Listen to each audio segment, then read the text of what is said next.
My name's Herb Baker, and I recently retired from NASA after 42 years. And Amelia asked me if I would be willing to do a video for her MajorTim website, and of course I'm happy to do that. So the next hard part for me was deciding what my subject would be. And since one of the highlights of my entire career was getting to work with Apollo 13 astronaut Fred Haise in the mid-1980s, after he had retired from NASA and was working for Grumman, I've decided to spend a few minutes talking about Fred. So Fred, of course, was the lunar module pilot on Apollo 13. And if the mission had gone as planned, he would have been the sixth person to walk on the moon after Commander Jim Lovell, who would have been number 5. But of course, the mission didn't go as planned.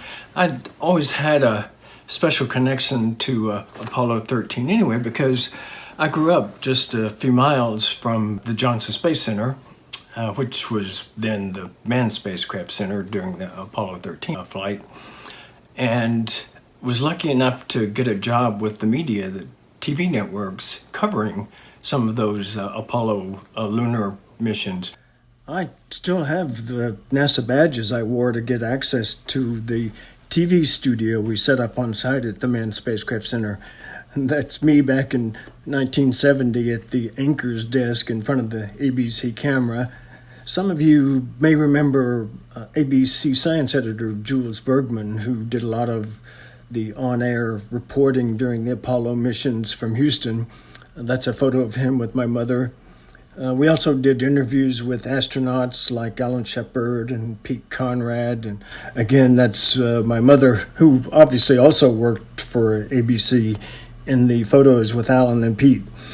So all of the media, of course, was working that evening around 9 p.m. Houston time on April 13th when the Apollo 13 explosion happened, and none of us got any sleep at all that night. So Fred was selected as an astronaut in 1966 in the 5th astronaut class, one of 19 men selected in that group. In this photo, you can see him in the front row there in the middle of the photo. And so one of Fred's first assignments was as a member of the backup crew for Apollo 8.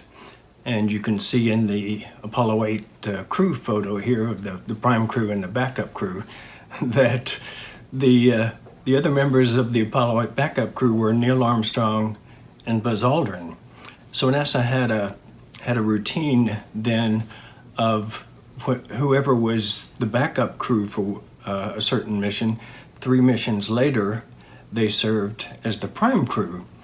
So if Michael Collins hadn't been inserted in Fred's place, it would have been Fred on the Apollo 11 mission with Neil and Buzz. One of the many interesting things I remember learning from Fred was that reducing the weight of the lunar module was so critical that Grumman, who was designing and building the LEM, was offering big bonuses to their employees who could come up with ways to save ounces on the vehicle. So it was no surprise to learn from him that you could not be a lunar module pilot if you weighed more than 175 pounds. And so after Fred returned home from the Apollo 13 mission, he was assigned as the backup commander for Apollo 16. And of course, the prime crew ended up going on the Apollo 16 mission. And so what that meant was that Fred would be the commander for the Apollo 19 mission. Unfortunately, after Apollo 17, Congress canceled the Apollo program. So we never had an Apollo 18 or 19 mission, although they did build the Saturn V rocket that would have taken the Apollo 19 crew to the moon, and more on that later. So after the Apollo program was canceled, Fred moved over to the Space Shuttle program. And in 1977, he was instrumental in the approach and landing test for the Space Shuttle. The approach and landing test consisted primarily of 3 flights they did. They called captive-active flights, where the Space Shuttle Enterprise stayed connected to the top of the 747 shuttle carrier aircraft. Two of those three kept at active flights.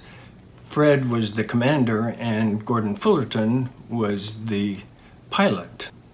They also did, after completion of the captive active flights, they did 5 what they called free flights, where during the flight of Enterprise on top of the 747, it was released during flight, and Enterprise then landed safely on its own on the big runway there at Edwards Air Force Base.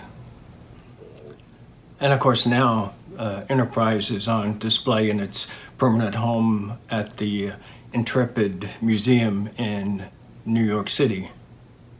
And back then in 1977, Skylab was still orbiting the Earth without a crew. You may have seen Emily Carney's earlier video about Skylab. Skylab's orbit was deteriorating and falling back towards Earth back in 1977, and so NASA had a plan to send up on the Space Shuttle a booster on the third shuttle flight to connect to Skylab and boost it up into a higher orbit. And the plan was that Fred would be the commander of that third shuttle flight that took the booster up and boosted Skylab into a higher orbit so it could stay operational for a longer period of time. Unfortunately, a couple of things happened. Because of sunspots, the orbit of Skylab was decaying more rapidly than had been planned. And then, of course, the second problem was that the shuttle development was delayed. And of course, the first shuttle flight wasn't until April of 1981. And in July of 1979, Skylab re-entered the atmosphere and broke up as it fell back into the ocean. So in June 1979, after the Apollo program had been canceled and it became apparent that Fred wouldn't get to command that third shuttle flight to take a booster up and boost Skylab into a higher orbit, Fred retired from NASA and went to work for the Grumman Aerospace Corporation. And I had just started my career at NASA about 3 years before that. So even though I don't remember getting to meet Fred at that time back in the 70s, we did both work at the Johnson Space Center at the same time for about 3 years there before he retired. So fast forward now to 1986, and I had been assigned to work on a special project at the Kennedy Space Center where we were putting in place a contract for integration engineering support to the Space Station Program Office. And we had a competition among aerospace corporations. TRW and Grumman were the competitors. Grumman was selected, and when they won the contract, they appointed Fred as the president of their new Space Station Program Support Division to perform the work required by that contract. And so, as it turned out then, I was the negotiator for NASA, and Fred was the negotiator for Grumman, and a couple of guys from his Grumman business office too. It wasn't just the two of us.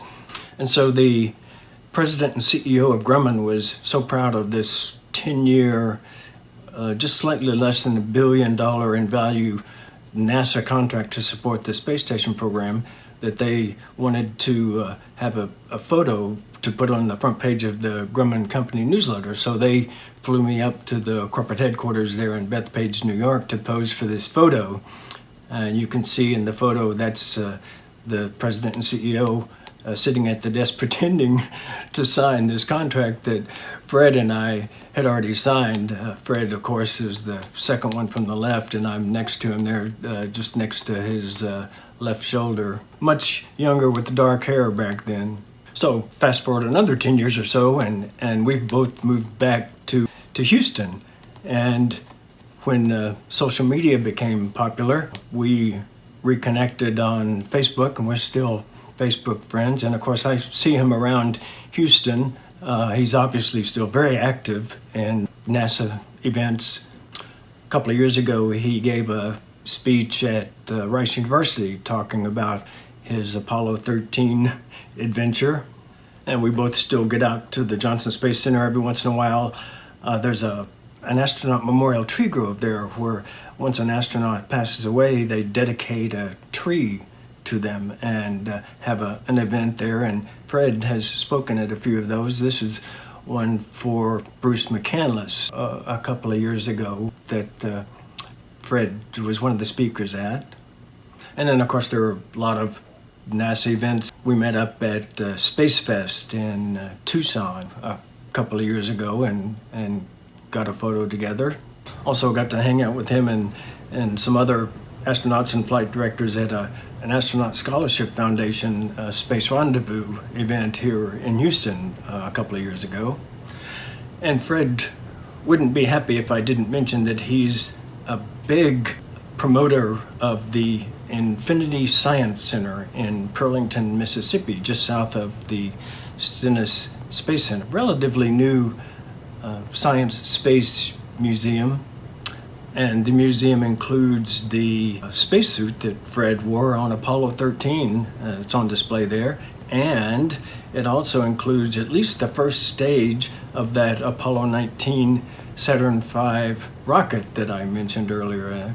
There's a photo of Fred with his dogs in front of the Saturn V. And one of my favorite traffic signs is there just as you're entering the Science Center. You're directed to infinity or beyond.